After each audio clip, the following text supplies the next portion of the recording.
A decisão de Vladimir Putin de invadir a Ucrânia há mais de 8 meses está levando não apenas à destruição da Ucrânia, mas à destruição da própria Rússia. Dezenas de milhares de pessoas de ambos os lados já perderam suas vidas neste conflito.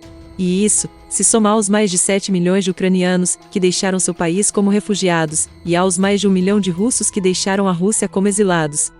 Em 21 de setembro, Putin anunciou a primeira mobilização de homens em tempo de guerra na Rússia desde a Segunda Guerra Mundial, um apelo para que pelo menos 300 mil homens adicionais fossem convocados e enviados para a linha de frente na Ucrânia para lutar e potencialmente morrer. Poucas horas depois desse anúncio, os preços dos voos indo para qualquer lugar fora da Rússia dispararam para taxas nunca antes vistas, já que centenas de milhares de homens russos de repente ficaram desesperados para deixar seu país e escapar. Mas eles tinham, e continuaram a ter opções muito limitadas de fuga. Por meses, quase todos os países da Europa e da América do Norte bloquearam seus espaços aéreos para todos os voos russos, e quase todas as companhias aéreas europeias também fecharam seus voos para a Rússia. Na época do anúncio da mobilização de Putin, havia apenas 2 companhias aéreas europeias restantes operando voos para a Rússia, a Air Sérvia saindo de Belgrado e a Turkish Airlines saindo de Istambul. Para qualquer russo que fugisse do país por via aérea comercial para a Europa, essas eram as 2 únicas opções a serem escolhidas. E assim seus preços explodiram temporariamente para mais de 9 mil euros, por uma passagem econômica de ida saindo de Moscou, o que é mais da metade do salário médio anual para os russos comuns. A maioria dos russos comuns, simplesmente não podem pagar um preço tão alto para voar para a Europa para escapar, e para piorar, começou a ficar cada vez mais difícil escapar por terra também. No final de setembro, Polônia, Lituânia, Letônia, Estônia e até a Finlândia haviam dado um passo sem precedentes para bloquear completamente suas fronteiras terrestres, negando a entrada de qualquer pessoa com cidadania russa por qualquer motivo, mesmo que possuíssem vistos válidos. Isso significava que a viagem por terra para a Europa também era quase impossível para os russos que fugiam do país, a menos, é claro, que eles quisessem reservá-lo através da zona de guerra ativa na Ucrânia. A única rota terrestre possível para a Europa para os russos em fuga ainda remanescentes até a produção deste vídeo é através da faixa muito estreita da Noruega, no extremo noroeste do país. A Noruega ainda não fechou sua pequena fronteira com a Rússia, e a rodovia E105 que leva ela além de Murmansk continua aberta por enquanto. Mas para a maioria dos russos que fogem das consequências desta guerra, a Noruega fica a milhares de quilômetros de distância, e é difícil e caro de chegar. Ao mesmo tempo, estima-se que 70% dos cidadãos russos nem possuam o passaporte necessário para viagens internacionais como esta.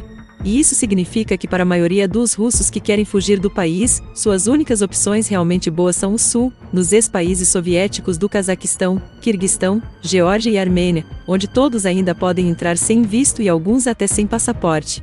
Como membros da União Econômica da Eurásia, basicamente a versão russa da União Europeia, os russos que entram no Cazaquistão, Quirguistão e Armênia mantêm o direito de viver e trabalhar dentro deles, tornando-os os países mais fáceis e baratos para os russos escaparem.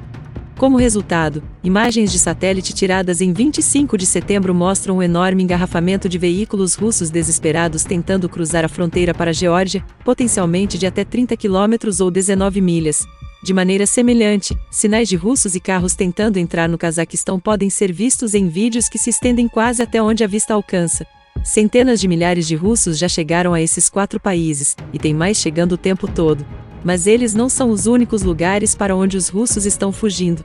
Em um caso particularmente desesperado e ousado, 2 homens russos fugiram do recrutamento, adquiriram um barco na remota cidade de Egvektinates, no extremo leste, e navegaram quase 500 quilômetros através do Mar de Bering até a cidade americana de Gamble, na ilha de Lawrence no Alaska Street, onde imediatamente pediram asilo e foram levados para ancoragem por funcionários americanos.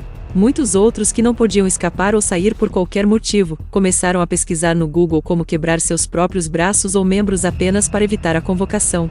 No dia seguinte ao anúncio da mobilização de Putin, o termo como quebrar um braço em casa tornou-se a principal tendência de pesquisa no Google na Rússia.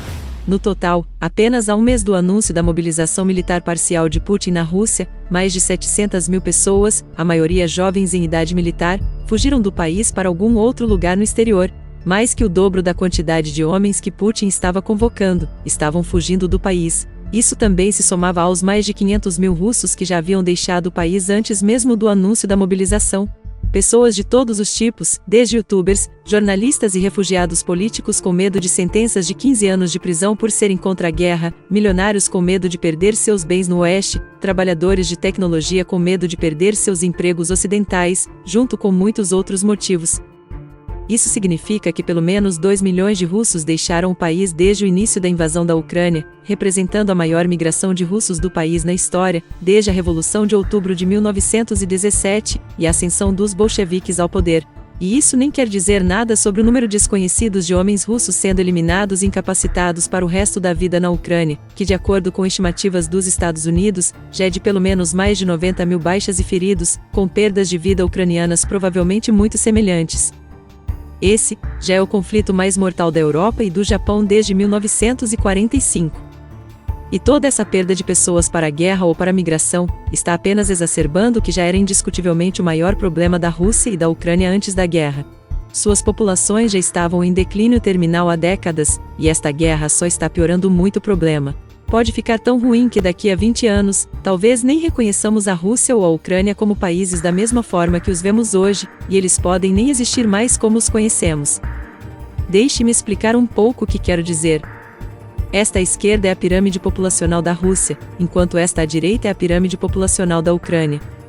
Esses gráficos são essencialmente as populações de ambos os países, que revelam o número de pessoas de todas as idades e sexos e ambos parecem muito semelhantes, o que é uma coisa ruim. No topo de cada um, você pode ver essas lacunas em pessoas na casa dos 70 anos da geração da Segunda Guerra Mundial, que sofreu dezenas de milhões de pessoas mortas em ambos os países. Nascer menino em qualquer lugar da União Soviética não era algo tão bom, e em 1923 foi talvez a pior época e lugar para nascer do gênero masculino. Na maior parte da história humana, 3,4 milhões de meninos nasceram na União Soviética naquele ano, e quando esses 3,4 milhões de meninos completassem 23 anos, no final de 1946, mais de 2/3 deles já estariam mortos por causa da guerra. Nascer homem na União Soviética em 1923, você tinha menos de uma chance em 3 de sobreviver além do seu 23º aniversário. A perda e a vida de tantos jovens como este, ao longo dos anos 30 e 40 significava que muitos jovens naquela época, tanto na Ucrânia quanto na Rússia, nunca puderam ter filhos.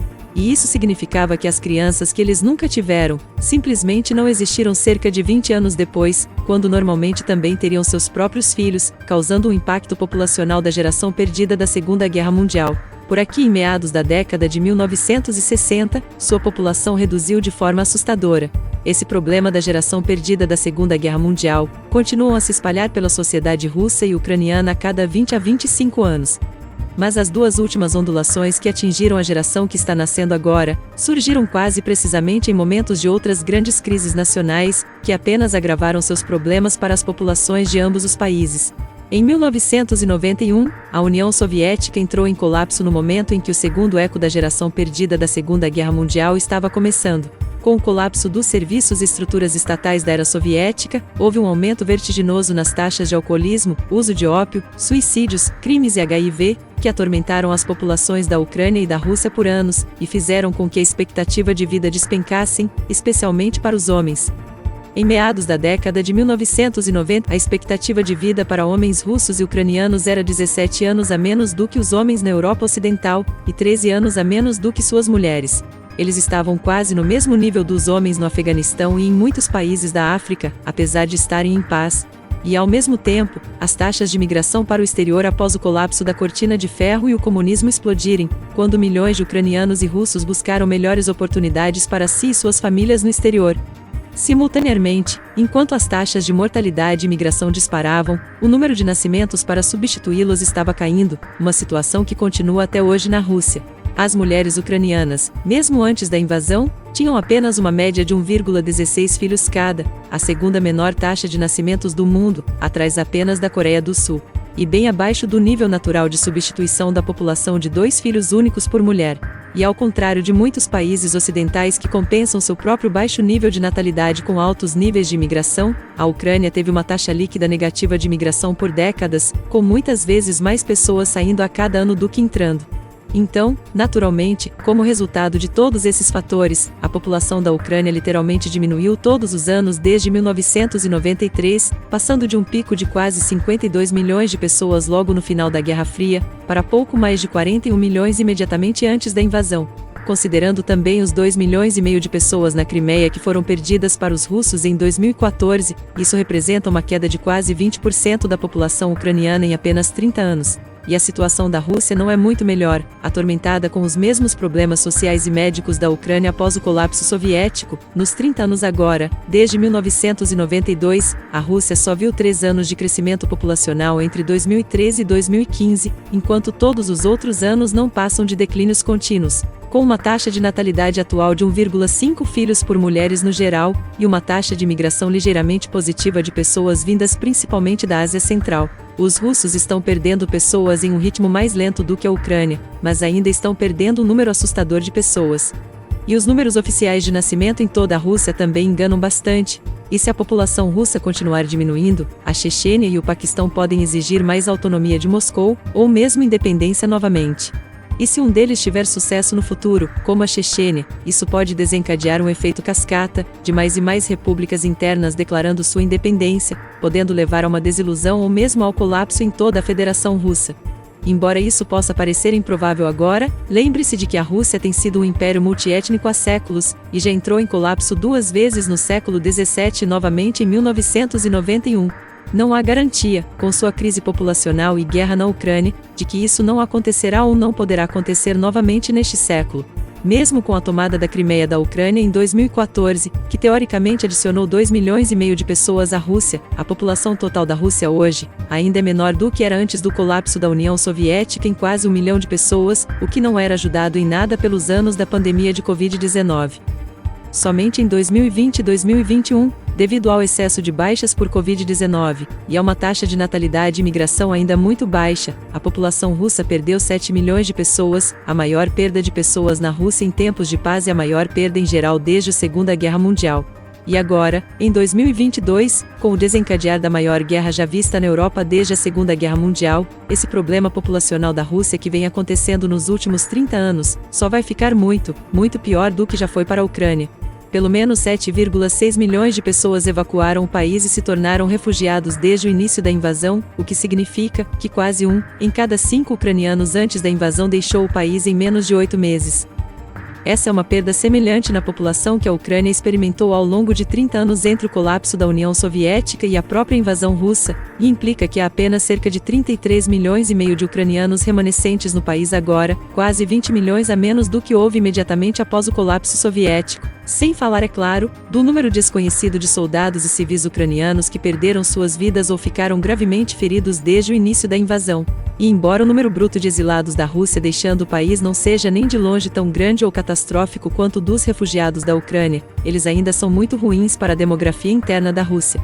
Lembre-se de que a grande maioria dos 2 milhões de russos que já partiram são altamente educados ou jovens. Antes da invasão, a Rússia tinha cerca de 33 milhões de jovens entre 16 e 49 anos que teoricamente poderiam ser aptos para o serviço militar, estimando conservadoramente que cerca de 800 mil desses homens deixaram o país desde então, e pelo menos 700 outros foram mortos ou feridos na Ucrânia até agora. Isso é quase 3% do suprimento total da Rússia de homens com menos de 49 anos, que não contribuíram mais para a economia do país ou os militares até agora. À medida que a guerra na Ucrânia continua a se arrastar e as baixas continuam a aumentar, Putin será forçado a convocar mais recrutas para substituir as perdas. E isso significa que mais e mais homens em idade de recrutamento vão deixar o país para escapar dele. A fim de impedi-los de partir, a Rússia acabará tendo pouca escolha a não ser fechar completamente suas fronteiras, como durante a era soviética, e aumentar dramaticamente a repressão e a vigilância em casa, o que levará as pessoas a ficarem ainda mais desesperadas para sair e fugir, enquanto a Rússia desce cada vez mais para o autoritarismo usado no passado. A Rússia já perdeu mais pessoas este ano do que em qualquer outro ano desde a Segunda Guerra Mundial, quebrando seu próprio recorde. Isso só foi definido no ano passado, em 2021. Quantos mais perderá na Ucrânia quando a guerra acabar? E alguns deles com taxas de natalidade e imigração historicamente baixas conseguirá realmente se recuperar? Não sei a resposta para nenhuma dessas perguntas, mas parece que Putin está usando a invasão da Ucrânia para tentar expandir a população da Rússia e resolver alguns dos problemas de seu próprio país. Poucos dias depois de ordenar a mobilização, em 30 de setembro, a Rússia anunciou unilateralmente suas anexações de 4 territórios ucranianos: Kherson, Zaporizhia, Donetsk e Luhansk. Até agora, apenas a Coreia do Norte reconheceu essas anexações russas como legítimas, o que eu acho que não é surpreendente. E apesar de declará-los como território russo, os próprios russos ocupam apenas partes de cada um, com os militares ucranianos ainda controlando grandes seções de cada território. Mas, ao declarar esses territórios como partes integrantes da Rússia, Putin deu a si mesmo a capacidade legal de enviar recrutas recém-recrutados para lutar neles.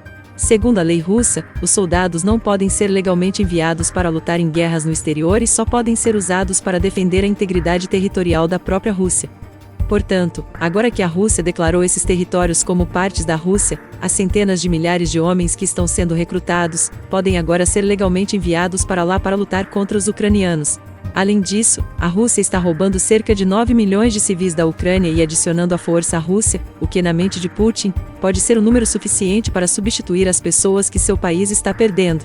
Mas isso, é claro, assumindo que a Ucrânia está sendo cada vez mais bem equipada com armas modernas do Ocidente, a Rússia não irá simplesmente recapturá-los e levar todas aquelas pessoas de volta. Claro, há outras razões e explicações por trás da decisão de Putin de invadir a Ucrânia, como o conflito das reservas de petróleo e gás recém-descobertas da Ucrânia, ou o próprio desejo da Rússia de expandir seu território em direção a fronteiras geograficamente mais defensáveis. Mas, independentemente das justificativas de Putin, a guerra na Ucrânia está entre os capítulos mais sombrios da história do século XXI até agora, e é parcialmente uma consequência da própria crise demográfica interna da Rússia que já dura décadas. Se você é novo aqui, este é um dos maiores canais do YouTube para documentários sobre dinheiro, poder e guerra. Criamos vários documentários como este, todas as semanas gratuitamente. Então, se você gostou deste, clique no botão de inscrição abaixo. Deixe-me saber qual sua opinião nos comentários abaixo. Fiquem com Deus e vejo vocês no próximo.